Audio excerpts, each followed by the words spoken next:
their mission. So, maghatag, di ba ko kabalimutan, tapos maghatag na lang kong update kay sikat na daw ni siya karon. Siya nipuli kang tala. Ang ni tala, siya na po ang nipuli, no?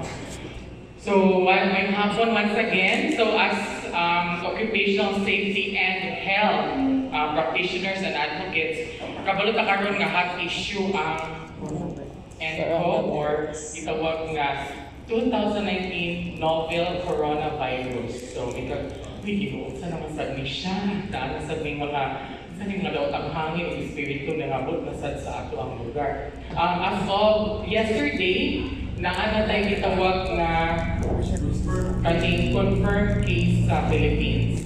The patient traveled from Shanghai, China, nihapit siya og Singapore, then niabot siya sa Philippines. So, kato pagkakali, iyang signs and symptoms was, wala siya hilanti, wala siya hilata, purely ka ng sipon o ubo. But, since nagluya siya, niyato siya dito sa one of the government hospitals in Manila, and then wala pa magod sa Philippines ang katong test na mo-confirm. So, di pahulat lang sa to siya dito sa hospital, di quarantine. Then after pila ka adlaw kay ipadala man sa Australia ang ato ang testing.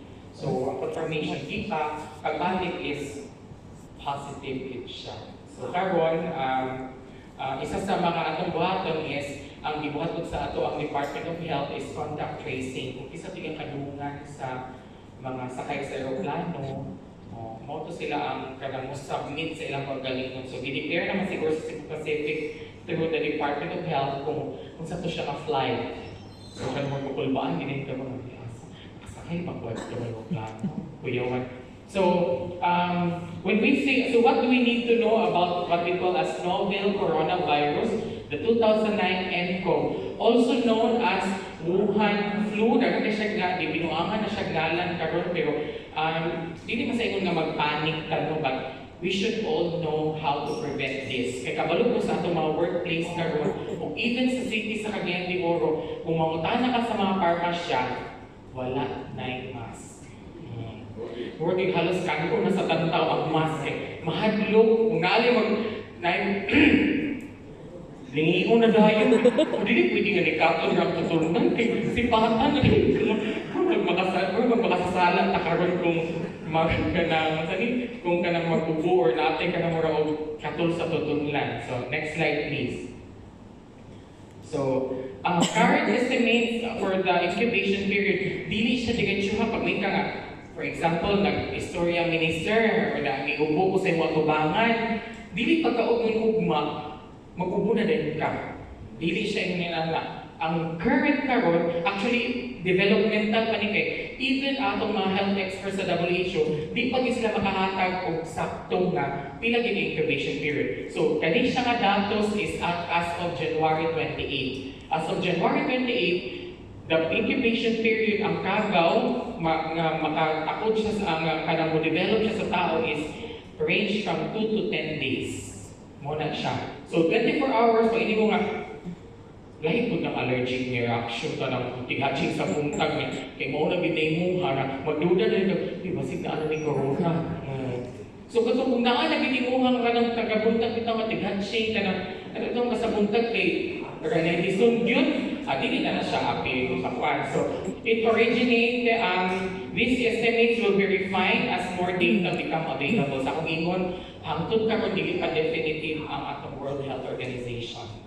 So, natin tawag nga, kini siya ka virus ni siya ka, ang sa diferensya sa virus o kanang kagaw. Ang kagaw, ang iyang atakihan sa atua is ang atuang mga, ang WBC is iyang kadaghanon kay kabanghan man dito patay. Ang virus, iyang mong ipababa. So, muna ilahan pa. Muna nga ang isa sa pag-check up is kanang mag-request atong doktor o kanang CBC.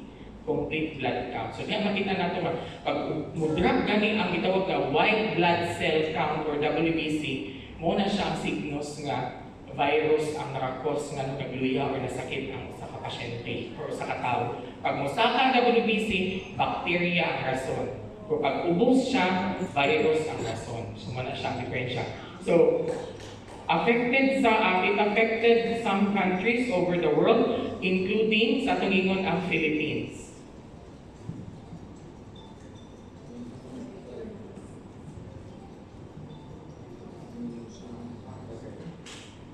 Okay, so what are the signs and symptoms aning gitawag nato nga nCoV or coronavirus? Number 1 is respiratory symptoms sama sa sneezing and sore throat. Usa may sneezing, pag-hatching.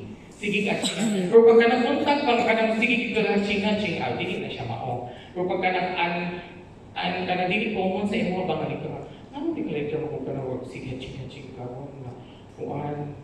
Nga naaday pakapin nga sakit-sakit o arat-arat na tutunglan.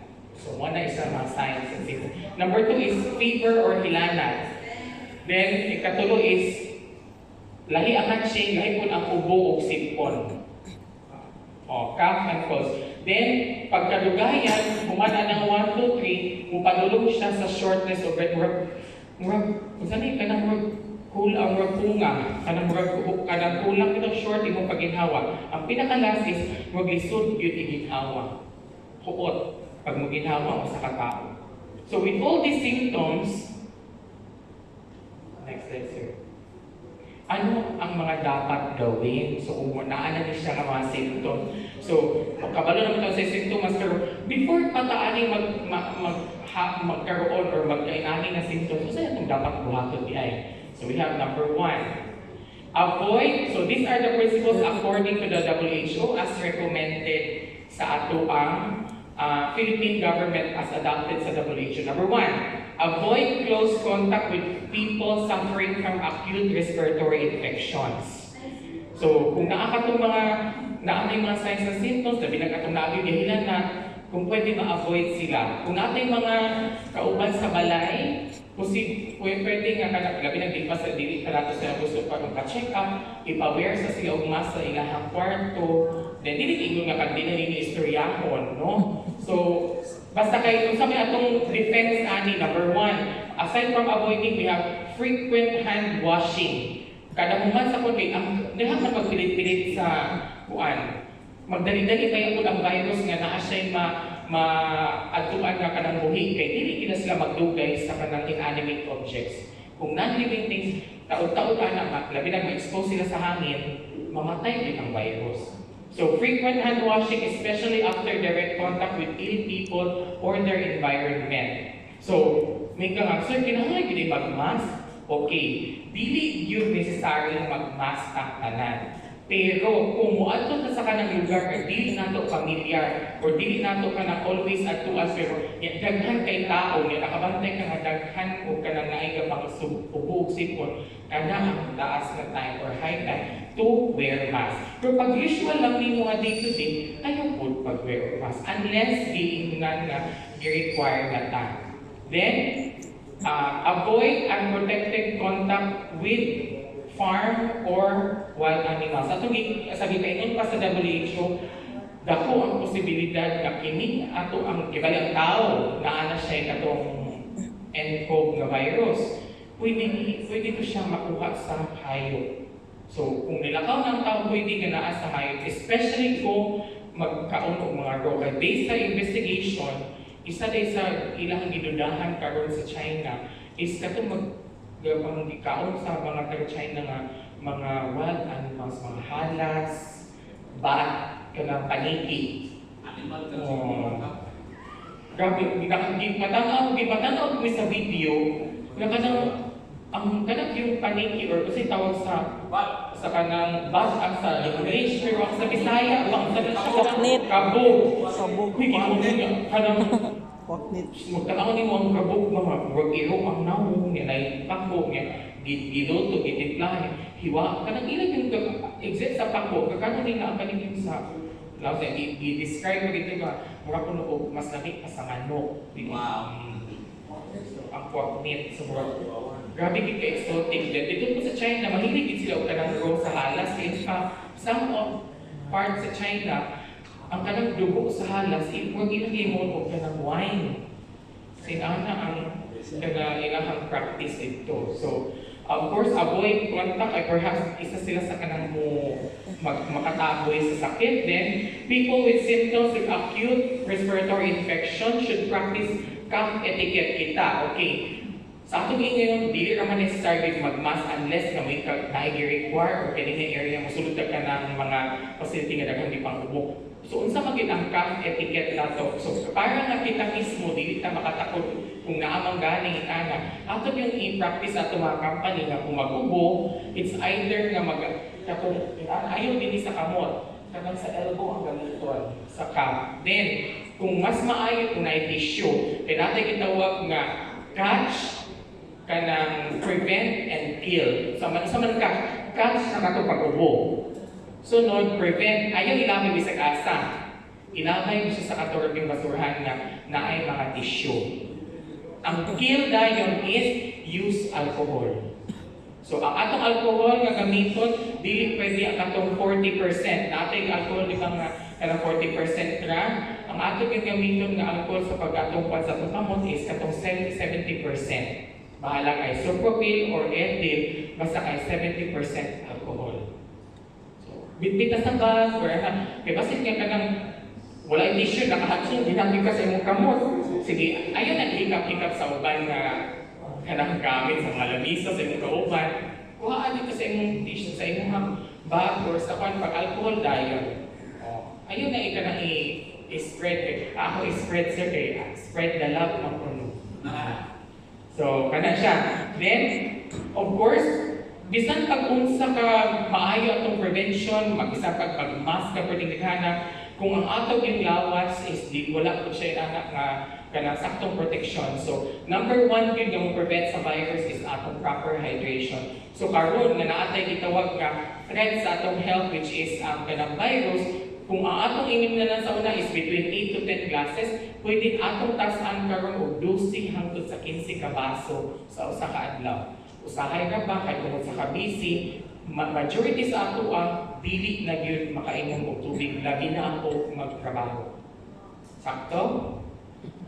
Mabantayan nato lang sa di na kay patigin og tubig kanang bisita. Kay pag panghihin nato sa kanang after or kanang taw-taw na makaihi, is piso kay panghihi. Kaya wala man tayo saktong hydration. So, kinalan ang tubig yun isa sa isa magubon ang tubig sa kanang maayong flush sa virus. Mo ginailang ang kwan. Isang dengue, kaignon dito daghang tubig kung aside sa dextrose kay mo man ang pagkuan sa virus, wala gyud siya ingon nga exact nga kanang gitawag nato nga kanang tambal ka. Shotgun mo ginay siya tambal ana. Ang virus, gitawag na siya self-limiting. So, hangtod nga mahuman na siya niya sa imuha o maluya na siya, mawala na siya o i-flush na siya sa ihi. So, ang kanang gibutang mika ulay tambal sir, kung ano yung hospital man, ang pagsulod sa hospital, ang gabuhaton ana is gitawag na symptomatic treatment. Kung unsay may symptomatic, unsay pasabot ana kasi kung walay saktong tambal or i-admit or naagay sa pagtambal. So, na ang virus, kung ang pasyente maghilanan, tagaghilanan. Kung maapektuhan iyang WBC, aside sa iyang virus, na po siya secondary infection, tagaan siya gahing antibiotic. Pero, flushing it sa tubig, mo na siya paghawak sa kanang virus.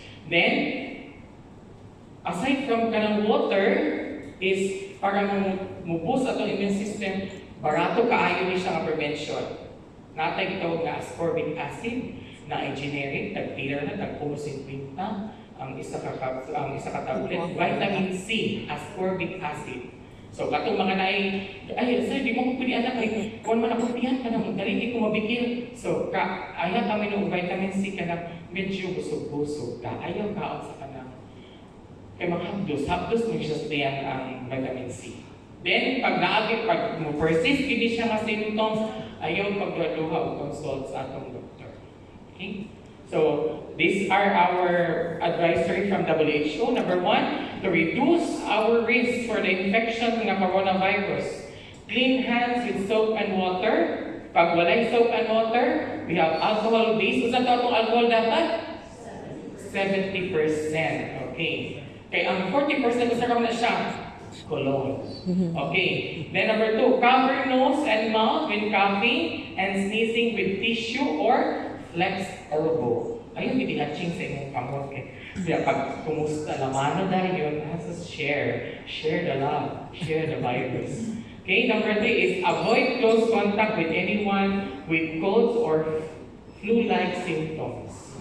Then, thoroughly cook meat and eggs. Okay, ato mo na batay nga, naa siya sa mga hayop. So, kanang tarungon yun, luto ato mga pagkaon. Okay? Then, avoid unprotected contact with live or wild farm animals. Isa lagi kay na to no na ay possibility nga pwede magdala o mag-arbor ang atong mga inani nga mga kaso sa mga hayop. Okay? So let us not panic. Prevention is still better than cure. Basta we just have to be aware sa atong environment o sa atong mga kauban. Daghang salamat sa attention at kay sa